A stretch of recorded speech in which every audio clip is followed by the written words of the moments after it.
Welcome into another edition of By the Horns. I'm your host, Anna Bellinghausen, and alongside me is Avarie Howard. Week 11 of the NFL season is here, and we have some key predictions and analysis for you.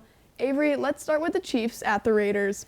Yeah, well, obviously the only loss the Chiefs have this year is from the Raiders, and obviously I think that's enough fuel to the fire alone for Kansas City, not to mention the comments that were made this week about the Raiders' victory lap around Arrowhead earlier this season. So although the players and coaches might acknowledge it, I think it's still in the minds of those players a little bit.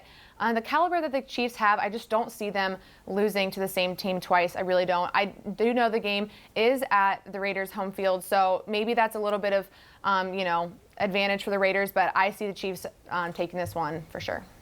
Yeah, I mean, as you said, the Raiders handed the Chiefs their only loss in Week 5 with a 40-32 defeat, and the Raiders have to be explosive on offense, honestly, and minimize the Chiefs' time of possession if the Raiders want to win.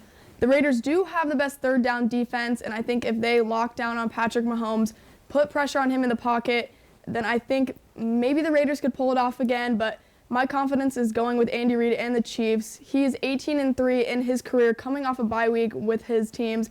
And the Raiders do have COVID-19 struggles, and a lot of their players are on that reserve list. So I also got the Chiefs in this one.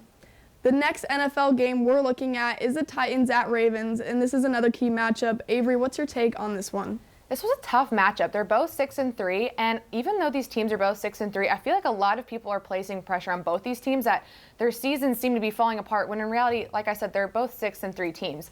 We talked about this a little bit earlier this season, that there's a lot of pressure riding on Jackson to be that quarterback position, and he's also still that leading rusher right now. So I think I am going to go with the Ravens because I think the Ravens' rush defense is obviously going to be focusing on Henry a ton this game. And I think the Ravens are just going to pull away. The game is at home for them. There's no fans this week in Baltimore, but I think the Ravens move to 7-3 after this game this weekend.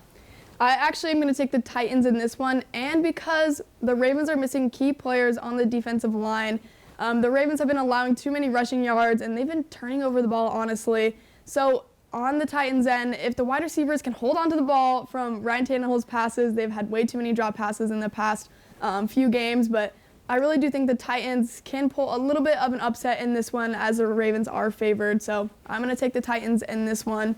And the last game we're talking about is the Cowboys at the Vikings. I know my Vikings beat your Bears last week, so sorry about that. But Avarie, what's your take on this one?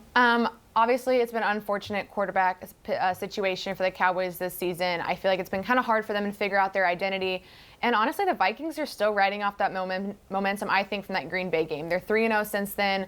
Obviously, it wasn't an offensive, showdown the other night, Monday night game. But I still think the Vikings are looking to go in 5-5 this season this weekend to really kind of turn their season around and hopefully find a playoff position here. So I think Vikings get this win. I think they're going to utilize Dalvin Cook a lot more this week, and I think they take down the Cowboys. Yeah, I mean, like I've been saying, I do think the Vikings have a legitimate shot at the playoffs. And Monday night was a sloppy offensive game, full of turnovers. So I think if the Vikings can clean that up and clean up their special teams, it can be a different story on how far they go into this Cowboys game and how much potential they have to beat them.